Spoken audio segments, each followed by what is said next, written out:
Assalamualaikum warahmatullahi wabarakatuh. Selamat malam Bu Eni dan teman-teman semuanya.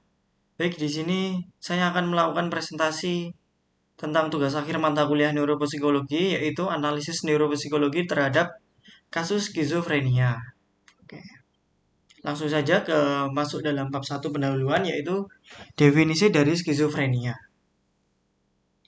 Nah, skizofrenia sendiri yaitu adalah merupakan salah satu gangguan psikotik kronis yang kompleks yang tidak hanya mempengaruhi aspek psikologis tetapi juga berkaitan erat dengan disfungsi neurologis dan juga kognitif.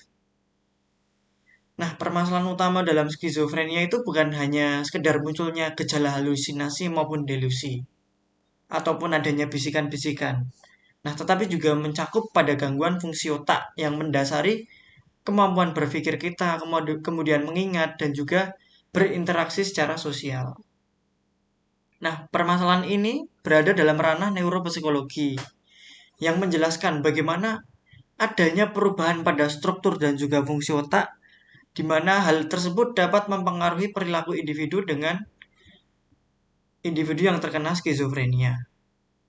Nah, skizofrenia ini juga mempengaruhi fungsi otak manusia, kemudian mempengaruhi fungsi normal kognitif, mempengaruhi emosional dan juga tingkah laku, di mana sifatnya itu lebih kronis dan juga melemahkan daripada gangguan-gangguan mental lainnya. Jadi skizofrenia ini sifatnya lebih parah seperti itu. Nah, gangguan dari skizofrenia ini ada menunjukkan gejala-gejala positif seperti cara berbicaranya kacau, kemudian adanya delusi, halusinasi, kemudian gangguan kognitif dan persepsi. Nah, di mana hal tersebut itu kebanyakan orang yang mengalami skizofrenia itu merasa adanya saya itu dibisikin, ada yang membisiki saya. Kemudian dari hal tersebut apa namanya? Jadi sebuah dorongan. Saya melakukan hal tersebut karena saya tadi dibisikin seperti itu. Nah, kemudian adanya gejala-gejala negatif seperti avolition, yaitu menurunnya minat dan juga dorongan. Jadi dia itu jadi merasa malas seperti itu. Jadi keinginan untuk berinteraksi sosial itu dia juga merasa malas seperti itu. Dia bertemu orang itu kadang merasa takut, kadang dia tidak bisa membuka pembicaraan bersama teman, terus mempertahankan obrolan itu juga susah kayak gitu. Jadi afek yang datar itu mengganggu relasi personalnya dia kayak gitu. Seperti itu. Dan juga skizofrenia ini mengalami defisit dalam perawatan diri. Misalnya dia tidak mudah mandi, kemudian apa namanya grooming, cara berpakaian, kemudian cara perawatan diri seperti mungkin menyisir, kemudian memakai wangi-wangian atau parfum. Nah, itu dia abai dalam hal tersebut. Nah, jadi itu tuh menyebabkan ketergantungan kayak gitu. Oke, next selanjutnya masuk ke rumusan kasus. Nah, dalam gangguan neuropsikologis ini sangat luas ya. Jadi tidak hanya gangguan kognitif, kemudian cara ADL atau daily livingnya dia juga terkena, kemudian dalam workingnya juga terkena juga, kemudian partisipasi sosialnya juga terkena. Nah, jadi untuk rumusan kasus ini saya memilih untuk mengetahui bagaimana dampak kerusakan otak yang diakibatkan oleh skizofrenia ini dalam lobus frontal kanan, yaitu khususnya dalam eh, fungsi eksekutif. Selanjutnya, apa intervensi psikologi yang cocok dalam kasus skizofrenia ini?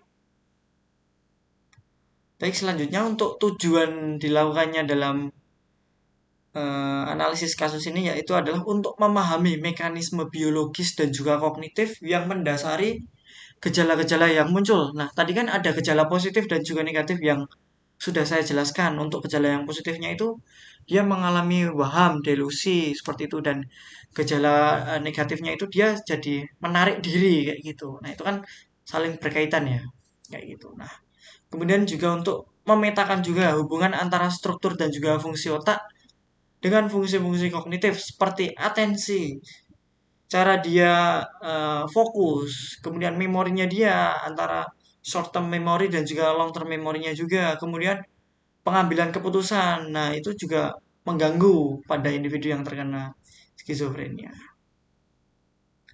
Nah, selanjutnya yaitu bertujuan untuk menyusun intervensi yang lebih tepat, khususnya dalam hal rehabilitasi kognitif kayak gitu. Nah, di mana desain dari penelitian itu nanti kita akan menggunakan intervensinya terapi kognitif remediation.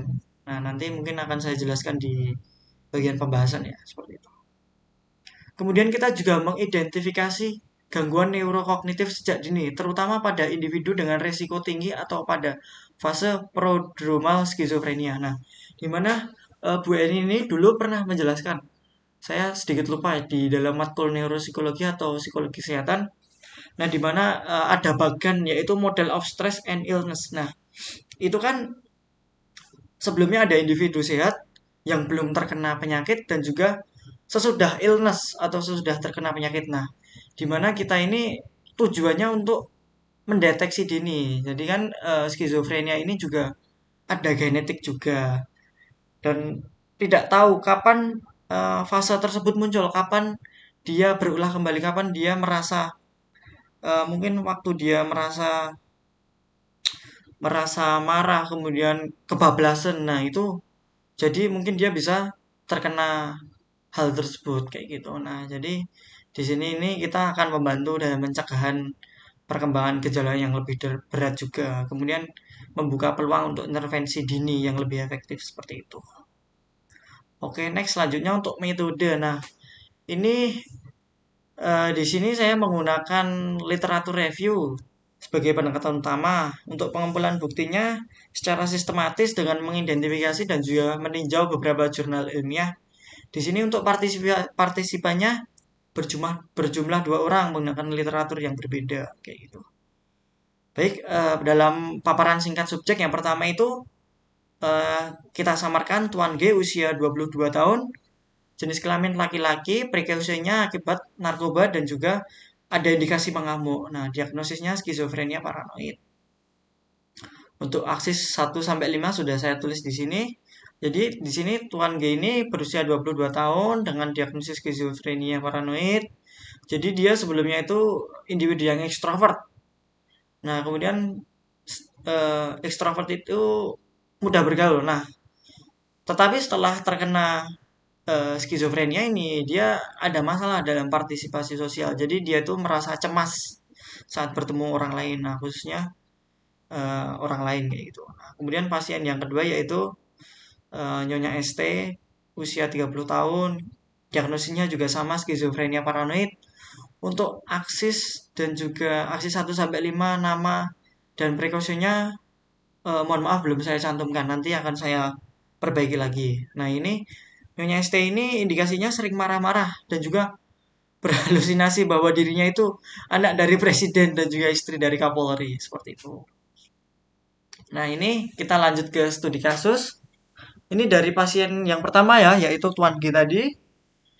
Nah, Tuan G tadi menyelesaikan sekolah SMA pada tahun 2019, kemudian masuk jenjang ke lebih tinggi yaitu di Universitas Interstudi jurusan DKV tahun 2020. Tetapi hanya 1 semester.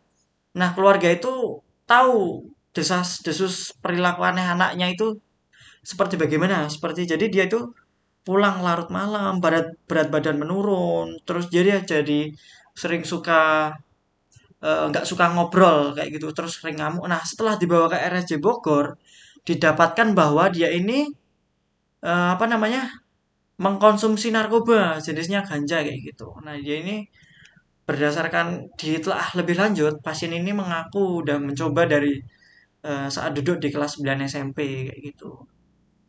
Nah, tetapi apa namanya setelah rawat jalan selama 3 bulan itu dia udah stabil lagi nih. Nah, setelah stabil ini bekerja di barista kopi selama 1 tahun 8 bulan.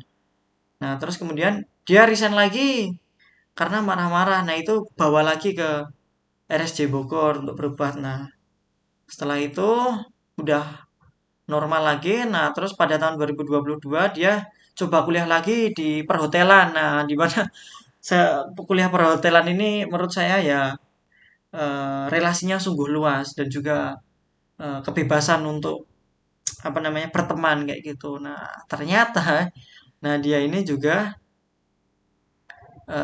apa namanya didiagnosis mengalami skizofrenia oleh dokter, kemudian dibawa ke RSJ Suharto Harjan Jakarta seperti itu.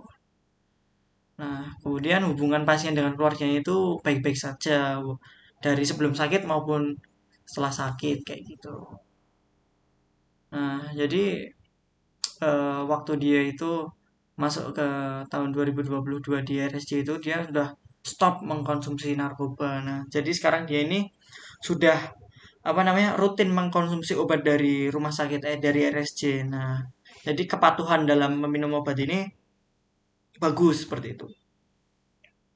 Kemudian keluhan yang dirasakan pasien saat ini yaitu masih merasakan cemas. Jadi dia kalau ketemu orang lain ini dia takut karena belief dari pasien ini, waham dari pasien ini yaitu percaya bahwa orang lain itu dapat memberikan pengaruh yang buruk untuk dirinya. Karena apa? Karena dari riwayat kondisi terdahulu saja dia ini terjerumus dengan narkoba. Karena apa ya? Karena teman-temannya dia, karena lingkungannya dia, karena environmentnya dia seperti itu. Nah, selanjutnya kita beralih ke pasien yang kedua yaitu Nyonya ST. Nah, Nyonya ST ini eh, sebelum sakit, nah dia ini juga pribadi yang ekstrovert, mudah terbuka, banyak teman juga, sering arisan online seperti itu. Nah, selama 5 tahun itu dia bekerja sebagai cleaning service di sebuah aplikasi.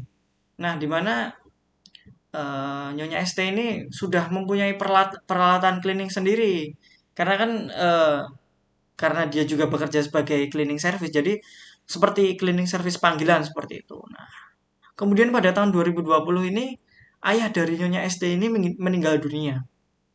Nah, semenjak itu kondisinya drop. Dia menjadi sering marah-marah, berbicara melantur. Nah, itu kan sudah termasuk gejala-gejala negatif dan juga gejala positif. Nah, di mana dia wahamnya ini dia mengaku sebagai anaknya Pak Jokowi dan juga istrinya Pak Kapolri.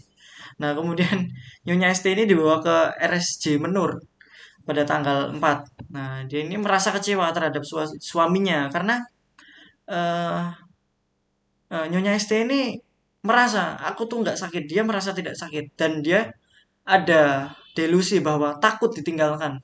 Jadi takut ditinggalkan sehingga tidak bisa bekerja lagi dan juga takut tidak bisa membayar arisan online ini. Nah, di mana waktu dibawa ke apa namanya di Puskesmas Banyurep itu dia itu mendapatkan medikasi bahwa untuk kepatuhan minum obatnya itu kurang bagus. Jadi kondisinya apa namanya kembali lagi dia mudah marah, adanya waham lagi seperti itu. Nah, kemudian sempat dia itu kabur dari suaminya kayak gitu. Terus kemudian apa namanya waktu dia ngekos itu dia karena tidak patuh minum obat jadinya dia kembali ke kondisi awal lagi, mudah marah-marah, waham lagi, delusi lagi seperti itu. Nah, kemudian waktu diantar suaminya itu dia sempat bilang, "Kamu suaminya Kapolri ya?" Nah, itu adanya delusi ya seperti itu. Oke, baik selanjutnya kita masuk ke bab 3 atau hasil. Di mana salah satu gangguan utama yang ditemukan pada penderita skizofrenia ini adalah yaitu defisit fungsi eksekutif. Nah, di mana dalam fungsi eksekutif itu ada apa namanya dalam merencanakan, mengorganisasi, kemudian apa namanya menyelesaikan masalah, kemudian mengontrol diri. Nah, itu tuh dia ada menunjukkan kesulitan dalam melakukan hal itu. Nah, jadi untuk mengendalikan impuls secara langsung itu dia kesulitan. Kemudian dalam memori kerja juga. Eh,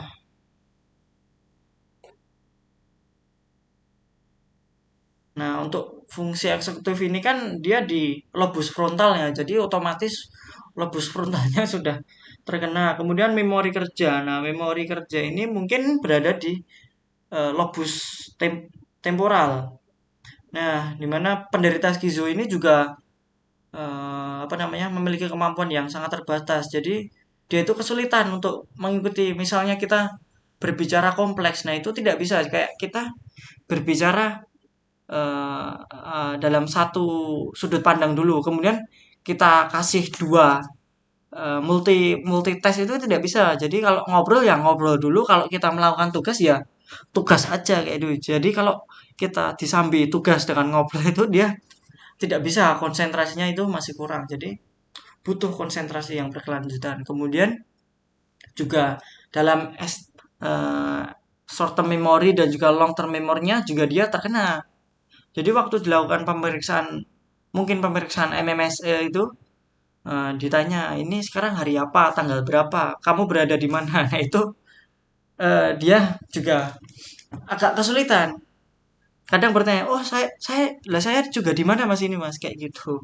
Seperti itu. Jadi short term memory dan juga long term memory-nya juga terkena karena kan dia juga mengkonsumsi obat juga kalau di rumah sakit jiwa itu. Nah, sifatnya obat itu kan di sana itu sebagai penenang. Jadi dia merasa rileks, untuk diajak berpikir lebih jauh itu agak susah kayak gitu. Kemudian dia mengalami gangguan dalam perhatian dan juga konsentrasi. Nah, ini perhatian dan konsentrasi ini mungkin masuknya di lobus occipital ya. Nah, di mana pemrosesan atau persepsinya dia, persepsi orang skizofrenia ini jelas berbeda dengan orang normal karena dia itu mengalami gangguan negatif seperti adanya bisikan. Nah, tetapi apa namanya? Tidak juga dalam melakukan proses informasi itu tidak hanya di lobus occipital saja. Jadi di lobus temporal juga karena waktu dia mengalami waham, saya mengalami adanya bisikan. Nah, bisikan itu kan dari pendengaran. Kemudian diproses lagi ke lobus occipital yaitu persepsi dari cara dia melihat. Nah, dari bisikan telinga kemudian cara dia melihat dari mata itu dia menganggap bahwa oh ini boneka ini ngobrol sama saya, boneka ini ngajak saya untuk ke sana kayak gitu. Nah, itu kan dari lobus occipital dan juga temporal ini saling sambung kayak gitu. Jadi untuk mempertahankan fokus kemudian apa namanya konsentrasi itu dia susah karena sudah ada bisikan kayak gitu. Jadi dia kembali ke semula itu kalau dalam fase akut susah kayak gitu. Nah, kemudian dari sisi sosial juga. Nah, untuk pasien yang pertama tadi kan dia adanya rasa cemas, dia takut. Dia takut karena teman itu memberi apa namanya? Gangguan buruk atau nyeret dia dalam hal buruk. Nah, itu dia juga mengalami dalam yang pertama kan dalam persepsi visualnya dia yaitu di lobus occipitalnya. Dia mempunyai persepsi bahwa teman ini kalau saya dekat sama ini tuh dia mempunyai pengalaman buruk. Saya takutnya ikut kayak gitu. Nah, itu. Nah, terus kemudian yang dalam kasus kedua Nyonya ST, nah itu dia itu setelah dia mengalami keterpurukan, keterpurukan karena ayahnya meninggal, terus kemudian dia mengalami waham atau delusi. Nah, itu dia nyambung juga ya. Jadi untuk dalam brainstem atau batang otak dalam memproses informasi itu mungkin dari neurotransmitternya untuk meregulasi itu eh, dalam meregulasi atau mungkin membawa hormon seperti dopamin dan amfetamin itu mungkin sedikit tidak sesuai. Jadi kalanya dia merasa di lingkungannya sedih, tapi kok dia malah senang. Nah, itu kan regulasi transmitternya itu sedikit berbeda. Terus waktu dia di teman-temannya senang, kok dia merasa sedih. Nah, itu kan juga seperti itu. Nah, jadi memang permasalahan-permasalahan tersebut itu sudah selaras atau senada dari temuan-temuan dari studi neuroimaging yang menunjukkan bahwa memang adanya perubahan struktural dan juga fungsional pada otak individu penderita skizofrenia kayak gitu. Nah, ini contohnya penurunan volume di hipokampus, di amigdala, kemudian di talamus.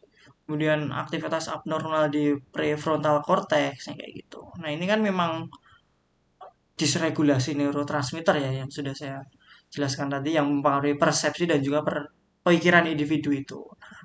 Kemudian intervensi apa sih yang akan kita lakukan atau implikasi klinis psikologinya bagaimana? Nah, di sini saya menggunakan cognitive remediation terapi. Nah, di mana yaitu terapi perilaku yang membantu orang dengan gangguan kejiwaan untuk meningkatkan kemampuan kognitif dan juga fungsi sosial. Nah, melalui terapi ini sampel atau partisipannya itu dilatih untuk dapat meningkatkan fungsi kognitif yang berupa dari tadi yang di fungsi eksekutif banyak ya kan ada planning, organizing, kemudian attention, bahasa, memori, spasial kayak gitu. Jadi dalam kehidupan sehari-hari itu kita asah lagi kayak gitu. Nah, terapi rehabilitasi kognitif ini berfokus pada kemampuan kognitif. Jadi kognitif yang dipertahankan terus dikembangkan lagi dengan cara kesadaran diri. Kemudian strategi pelatihan kognitif ini dengan menargetkan area spesifik fungsi kognitif seperti persepsi visual, organisasi penggerak visual, kemudian operasi pemikiran.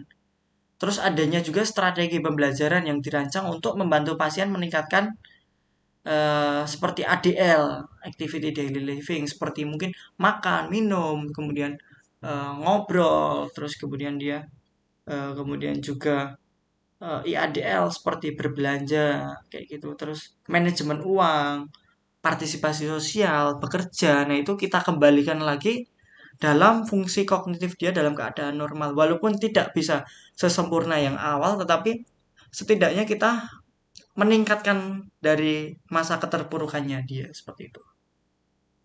Oke, selanjutnya masuk bab 4 pembahasan.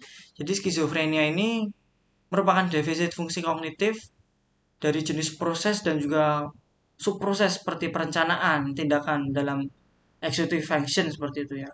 Kayak gitu.